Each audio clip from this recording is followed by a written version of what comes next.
Now, let's quickly cut across to Prime Minister Modi addressing the conclave on transformational reforms in higher education under the National Education Policy. Prime Minister Modi speaking. जो एक और मंत्र सूत्र दिया कि सबका साथ, सबका विकास और सबका विश्वास लेकर के उन नीति पर, वो आपके विजन पर प्रधानमंत्री जी, ये जो नई शिक्षा नीति आई है वो यूनेस्को के उस लक्ष्य को, जो सतत विकास के लक्ष्यों को प्राप्त करने का उसका लक्ष्य है, उसको भी केंद्रित करती है, उसको भी, उस लक्ष्य को भी प्राप्त करने की इसमें क्षमता है। प्रधानमंत्री जी, आपने हमेशा कहा है कि ये 21वीं सदी ज्ञान की सदी है, और जो प्रधानमंत्री जी आपके नेतृत्व में मैं समझ सकता हूं कि कितनी बार एक एक शब्द इस नई शिक्षा नीति का आपसे होकर के गुजरा है। बार बार आपका मार्गदर्शन जो हमको मिला है, और मैं समझ सकता हूं कितनी संवेदनशीलता से प्रधानमंत्री जी आप कितने चिंतित थे इस नई शिक्षा नीति को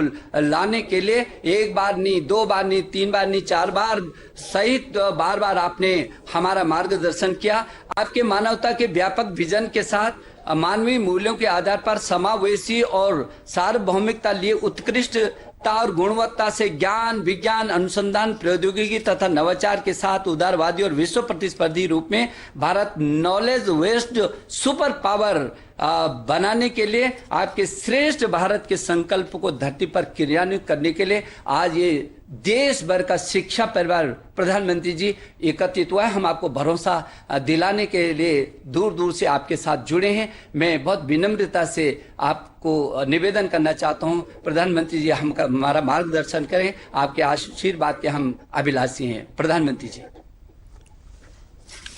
नमस्कार। मंत्रिमंडल में मेरे सहयोगी श्रीमान रमेश पोखरियाल निशंक जी, श्रीमान संजय धोत्रे जी, नेशनल एजुकेशन पॉलिसी, राष्ट्रीय शिक्षा नीति में बहुत महत्वपूर्ण भूमिका निभाने वाले देश के जाने माने वैज्ञानिक डॉक्टर कस्तूरीरंगन जी और उनकी टीम, इस सम्मेलन में भाग ले रहे वाइस चांसलर्स, अन्य सभी शिक्षाविद, सभी महानुभाव, आप सभी का बहुत बहुत अभिनंदन।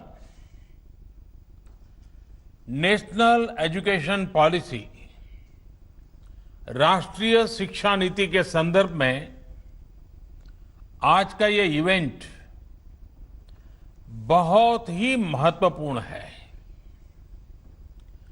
इस कॉन्क्लेव से भारत के एजुकेशन वर्ल्ड को नेशनल एजुकेशन पॉलिसी, राष्ट्रीय शिक्षा नीति के विभिन्न पहलुओं के बारे में विस्तृत जानकारी मिलेगी। जितनी जानकारी और ज्यादा जानकारी ज्यादा स्पष्ट होगी, फिर उतना ही आसान इस राष्ट्रीय शिक्षा नीति का इम्प्लीमेंटेशन भी होगा। साथियों, 3-4 साल के व्यापक विचार विमर्श के बाद, लाखों सुझावों पर लंबे मंथन के बाद राष्ट्रीय शिक्षा नीति को स्वीकृत किया गया है। आज देश भर में इसकी व्यापक चर्चा हो रही है। अलग अलग क्षेत्र के लोग, अलग अलग विचारधाराओं के लोग अपने व्यूज दे रहे हैं, राष्ट्रीय शिक्षा नीति को रिव्यू कर रहे हैं। ये एक हेल्दी डिबेट है। ये जितनी ज्यादा होगी उतना ही लाभ देश की शिक्षा व्यवस्था को मिलेगा। ये भी खुशी की बात है कि राष्ट्रीय शिक्षा नीति आने के बाद देश के किसी भी क्षेत्र से, किसी भी वर्ग से ये बात नहीं उठी कि इसमें किसी तरह का बायस है या किसी एक तरफा कोई झुकाव है। ये एक इंडिकेटर भी है कि लोग बरसों से चली आ रही एजुकेशन सिस्टम में जो बदलाव चाहते थे वो उन्हें देखने को मिले हैं।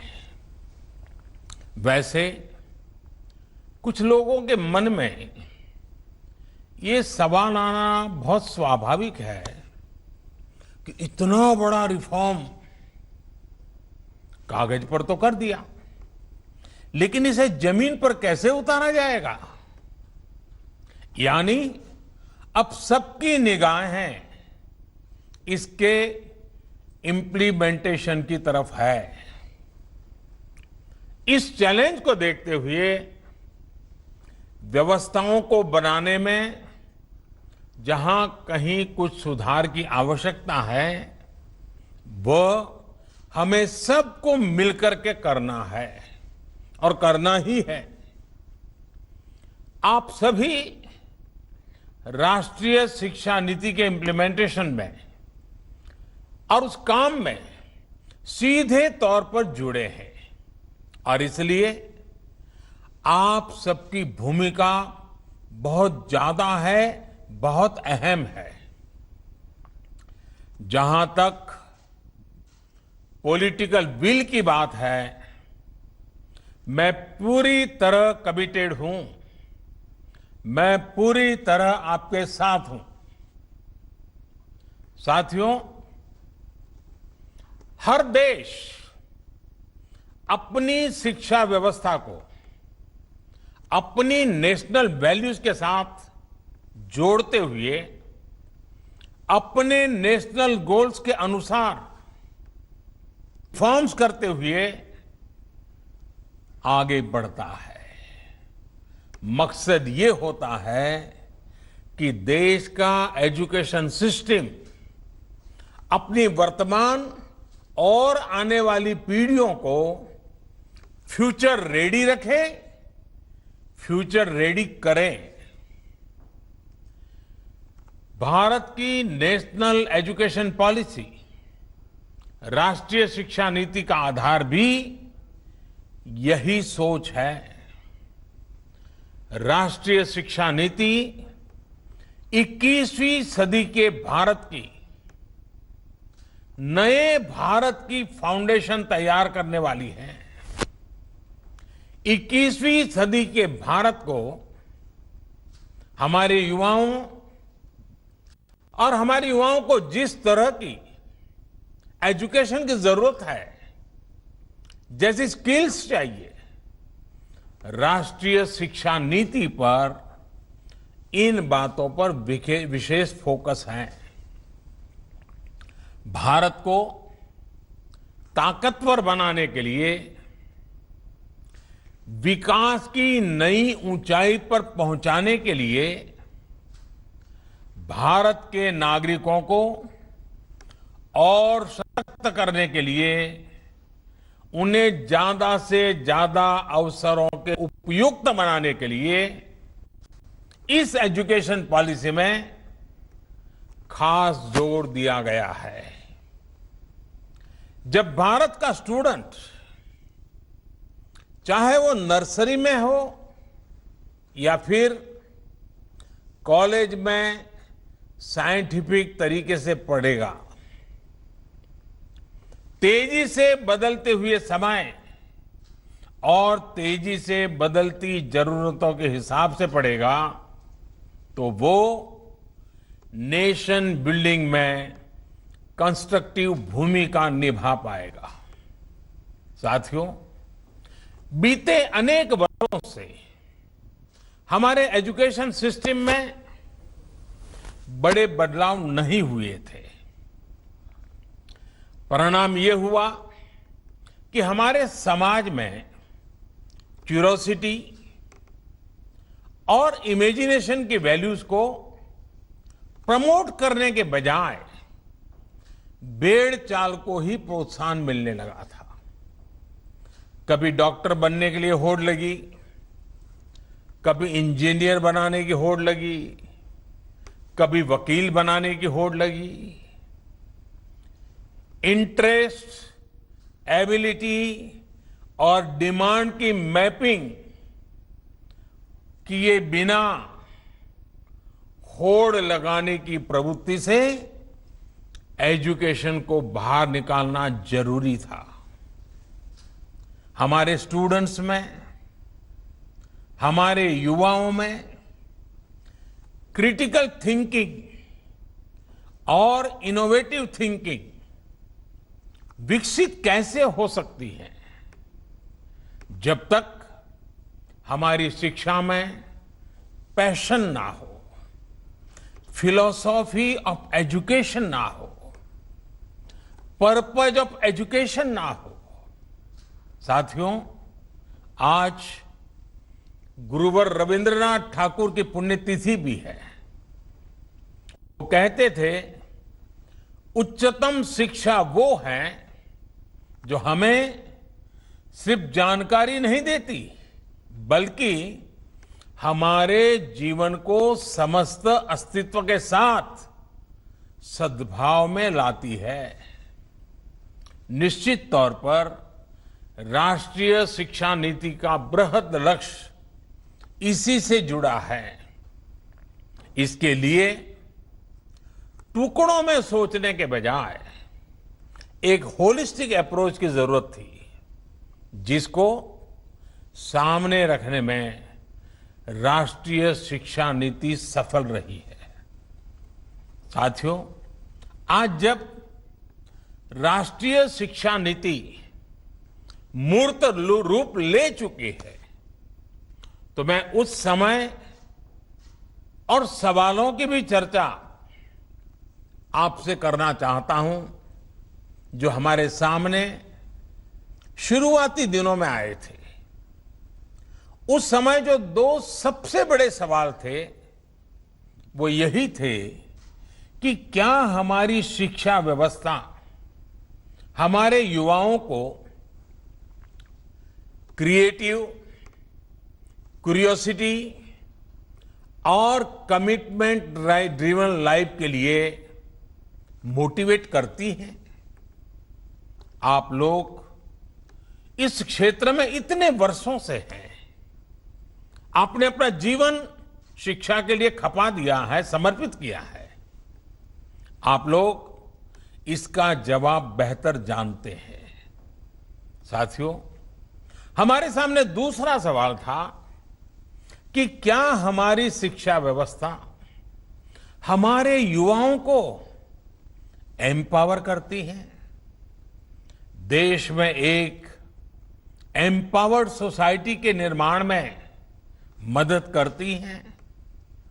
आप सब इन सवालों से भी परिचित हैं और जवाबों से भी भली भांति परिचित हैं। साथियों, आज मुझे संतोष है कि भारत की नेशनल एजुकेशन पॉलिसी, राष्ट्रीय शिक्षा नीति को बनाते समय इन सवालों पर गंभीरता से काम किया गया। साथियों, बदलते समय के साथ एक नई विश्व व्यवस्था, एक नए रंग रूप और व्यवस्थाओं में बदलाव, एक नई विश्व व्यवस्था खड़ी हो रही है। एक नया ग्लोबल स्टैंडर्ड भी तय हो रहा है। इसके हिसाब से भारत का एजुकेशन सिस्टम खुद में बदलाव करे, ये भी किया जाना बहुत जरूरी था। स्कूल करिकुलम के 10+2 स्ट्रक्चर से आगे बढ़कर अब 5+3+3+4 करिकुलम का स्ट्रक्चर देना इसी दिशा में एक कदम है। हमें अपने स्टूडेंट्स को ग्लोबल सिटीजन भी बनाना है और इसका भी ध्यान रखना है कि वे ग्लोबल सिटीजन तो बने, लेकिन साथ साथ अपनी जड़ों से भी जुड़े रहें। जड़ से लेकर के जग तक, मनुष्य से मानवता तक, अतीत से आधुनिकता तक सभी बिंदुओं का समावेश करते हुए इस राष्ट्रीय शिक्षा नीति का स्वरूप तय किया गया है। साथियों, इस बात में कोई विवाद नहीं है कि बच्चों के घर की बोली और स्कूल में पढ़ाई की भाषा एक ही होने से बच्चों के सीखने की गति बेहतर होती है। ये एक बहुत बड़ी वजह है जिसकी वजह से जहां तक संभव हो 5th क्लास तक बच्चों को उनकी मातृभाषा में ही पढ़ाने पर सहमति दी गई है। इससे बच्चों को और बच्चों की नींव तो मजबूत होगी ही, उनके आगे की पढ़ाई के लिए भी उनका बेस और मजबूत होगा। साथियों, अभी तक जो हमारी शिक्षा व्यवस्था है उसमें व्हाट टू थिंक, मैं बहुत जिम्मेवारी से बोल रहा हूं, व्हाट टू थिंक पर फोकस रहा है, जबकि इस शिक्षा नीति में हाउ टू थिंक उस पर बल दिया जा रहा है। ये मैं इसलिए कह रहा हूं कि आज जिस दौर में हम, और ये दौर ऐसा है जहां इंफॉर्मेशन और कंटेंट की कोई कमी नहीं है, एक प्रकार से बाढ़ आई हुई है। हर प्रकार की जानकारी आपके मोबाइल फोन पर अवेलेबल है। जरूरी ये है कि कौन सी जानकारी हासिल करनी है, पढ़ना है। इस बात को ध्यान में रखकर ही राष्ट्रीय शिक्षा नीति में प्रयास किया गया है कि जो पढ़ाई के लिए लंबा चौड़ा सिलेबस होता है, ढेर सारी किताबें होती हैं, उसकी अनिवार्यता को कम किया जाए। अब कोशिश ये है कि बच्चों को सीखने के लिए inquiry based, discovery based, discussion based और एनालिसिस बेस्ड तरीकों पर जोर दिया जाए। इससे बच्चों में सीखने की ललक बढ़ेगी और उनके क्लास में उनका पार्टिसिपेशन भी बढ़ेगा। साथियों, हर विद्यार्थी को, स्टूडेंट को यह अवसर मिलना ही चाहिए कि वो अपने पैशन को फॉलो करे। वो अपनी सुविधा और जरूरत के हिसाब से किसी डिग्री या कोई कोर्स को फॉलो कर सके और अगर उसका मन करे तो वो छोड़ भी सके। अक्सर ऐसा होता है कि कोई कोर्स करने के बाद स्टूडेंट जब जॉब के लिए जाता है तो उसे पता चलता है कि जो उसने पढ़ा है वो जॉब की रिक्वायरमेंट को पूरा नहीं करता। कई स्टूडेंट को अलग अलग लोगों के से बीच में ही कोर्स छोड़कर जॉब करनी पड़ती है। ऐसे सभी स्टूडेंट्स की जरूरतों का ख्याल रखते हुए मल्टीपल एंट्री एग्जिट का ऑप्शन दिया गया है।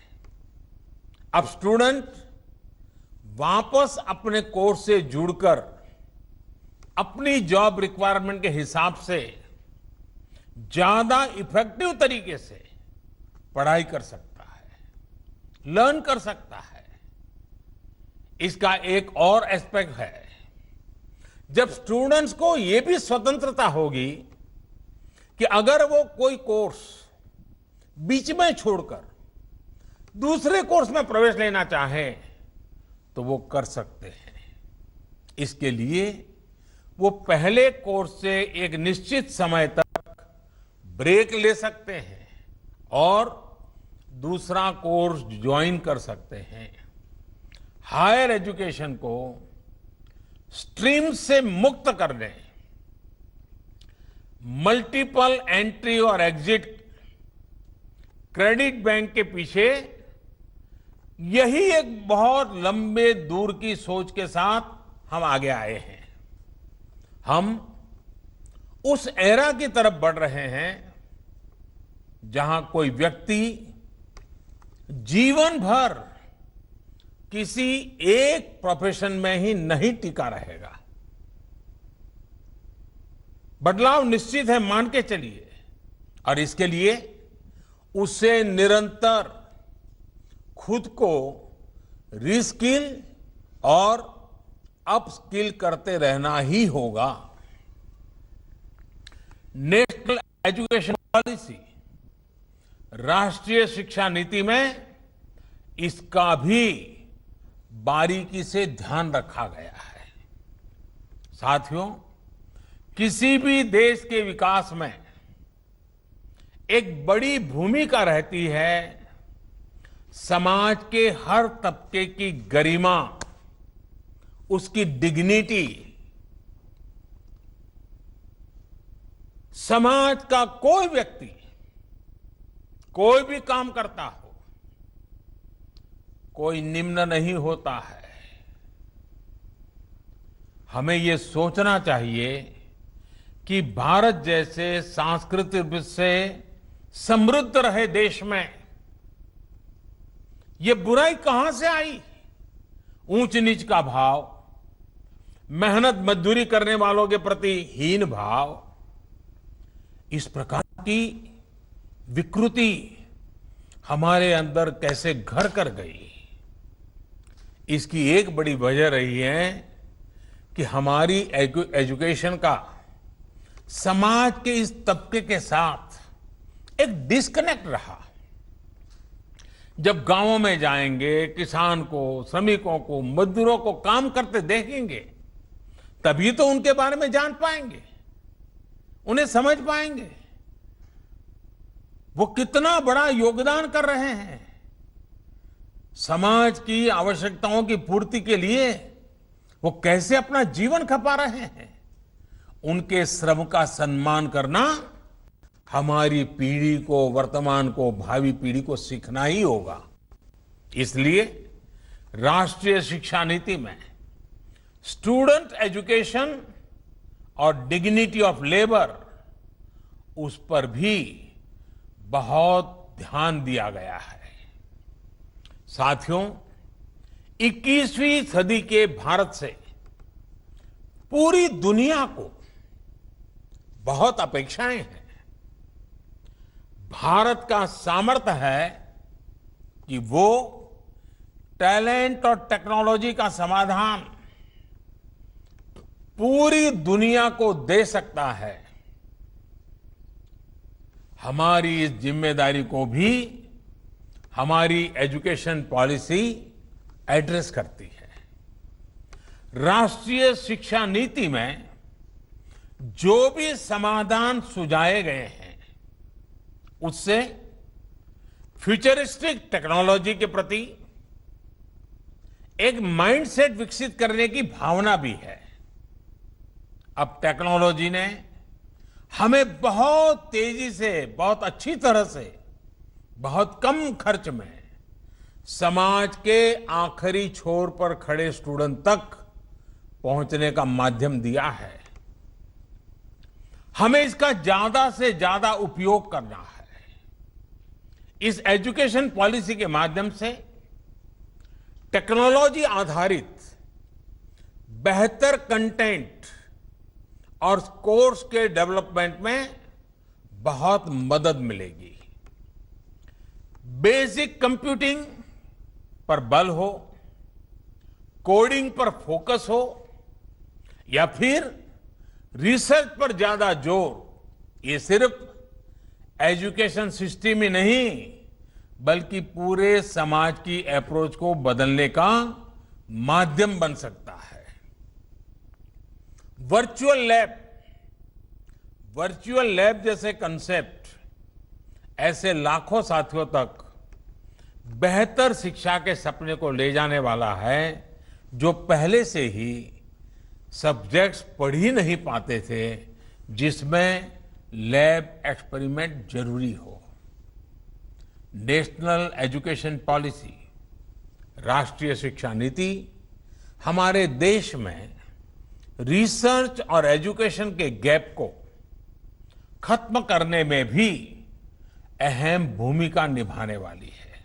साथियों, जब इंस्टीट्यूशंस और इंफ्रास्ट्रक्चर में ये रिफॉर्म्स रिफ्लेक्ट होंगे तभी राष्ट्रीय शिक्षा नीति को अधिक प्रभावी और त्वरित गति से इंप्लीमेंट किया जा सकेगा। आज समय की मांग है कि इनोवेशन और एडॉप्शन की जो वैल्यूज हम समाज में निर्मित करना चाहते हैं वो खुद हमारे देश के इंस्टीट्यूशन से शुरू होनी चाहिए और जिसका नेतृत्व आप सबके पास है।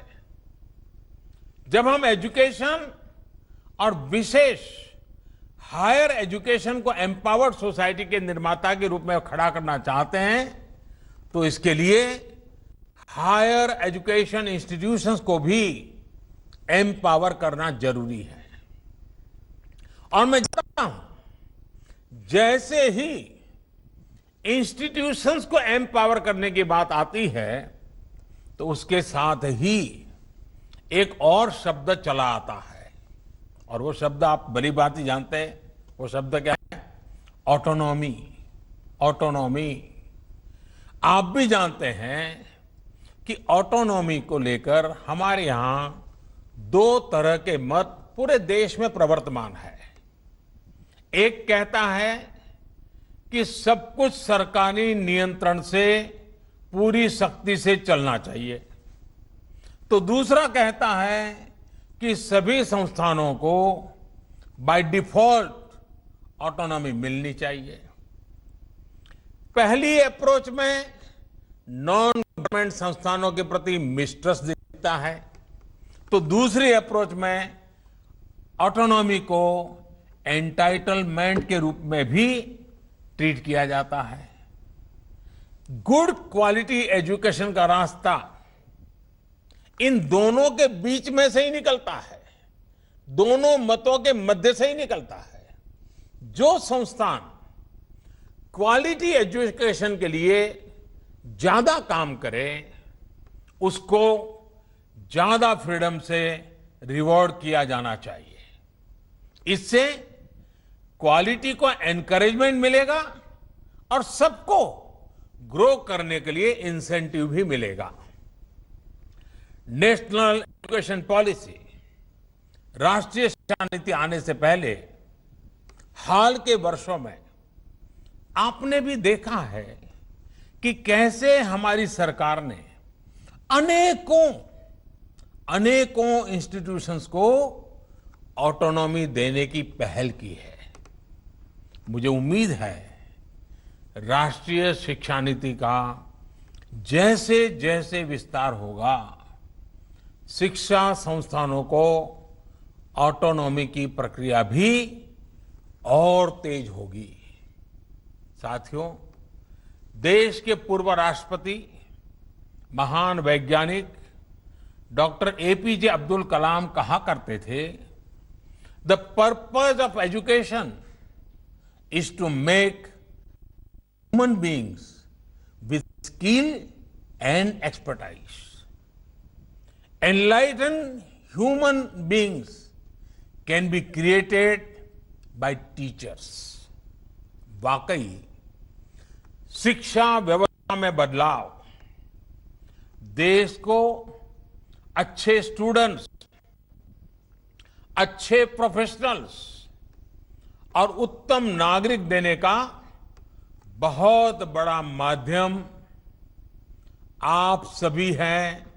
आप सभी टीचर्स ही हैं, प्रोफेसर्स ही हैं।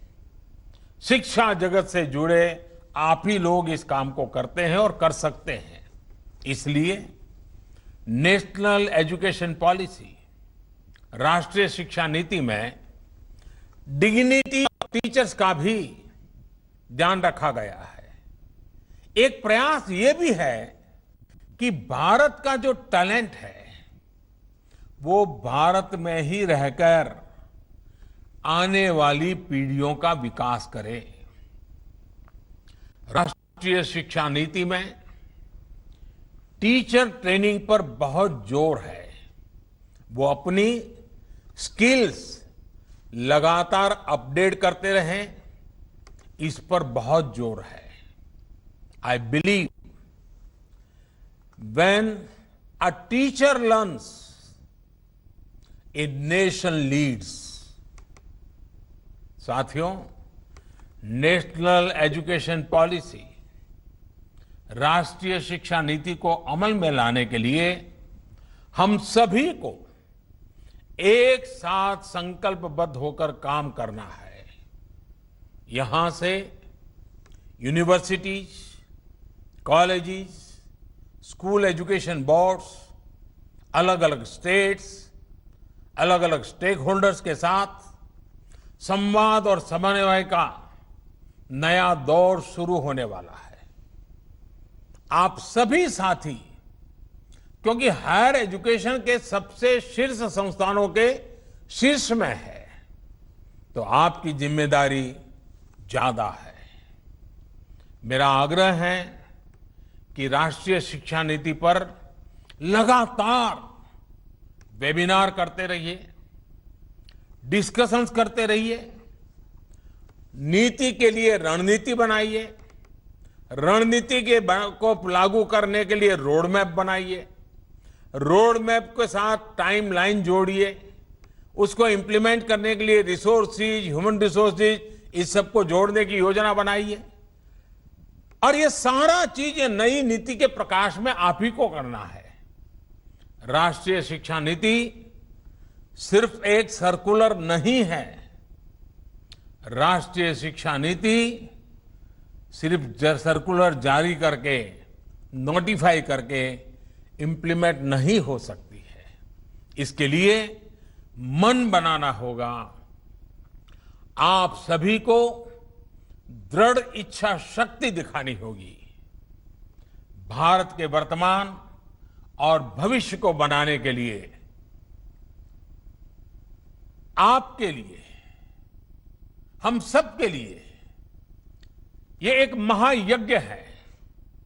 21वीं सदी में मिला हुआ एक बहुत बड़ा हमें अवसर है। हमारे इन प्रयासों से पूरी शताब्दी को एक दिशा मिलने वाली है। और इसमें, इस गौरवपूर्ण अध्याय में जुड़ने के लिए मैं आपको निमंत्रित देता हूं। इसमें आपका योगदान बहुत आवश्यक है। इस कॉन्क्लेव को देख रहे, सुन रहे प्रत्येक का योगदान आवश्यक है। मुझे विश्वास है इस कॉन्क्लेव में राष्ट्रीय शिक्षा नीति के इफेक्टिव इंप्लीमेंटेशन को लेकर बेहतर सुझाव, बेहतर समाधान निकल करके आएंगे। और मैं विशेष रूप से आज जब मुझे अवसर मिला है तो सार्वजनिक रूप से डॉक्टर कस्तूरीरंगन जी का, उनकी पूरी टीम का बहुत बहुत अभिनंदन करता हूं, बहुत बहुत धन्यवाद करता हूं। यह काम छोटा नहीं था, बहुत बड़ा काम था। बहुत लोगों के सुझाव थे, बहुत अपेक्षाएं थी, और फुल स्टॉप कॉमा भी उधर उधर हो जाता तो पता नहीं क्या हो जाता। और इसलिए कस्तूरीरंगन जी और उनकी टीम ने कितनी बारीकी से, एक तपस्या की तरह इस काम को किया होगा, तब जाकर के संपूर्णतः विवादों से मुक्त, विश्वास से भरी हुई, सपनों को संवारने वाली, संकल्प को ताकत देने वाली और सिद्धि में अटूट श्रद्धा के साथ ये नई शिक्षा नीति हमारे सामने आई है। मुझे विश्वास है कि देश के भावी पीढ़ी के उज्जवल भविष्य के लिए, वर्तमान पीढ़ी के सामर्थ्य को बढ़ाने के लिए ये नई शिक्षा नीति बहुत काम आएगी। मैं फिर एक बार शिक्षा जगत के आप सभी महानुभावों को प्रणाम करते हुए बहुत बहुत शुभकामनाएं देता हूं, बहुत बहुत आभार व्यक्त करता हूं। Hi everyone, Preeti Chaudhary here. Hope you like this video. For latest news and analysis, like and subscribe to the India Today YouTube channel. And don't forget to press the bell icon to stay updated. Thank you for watching.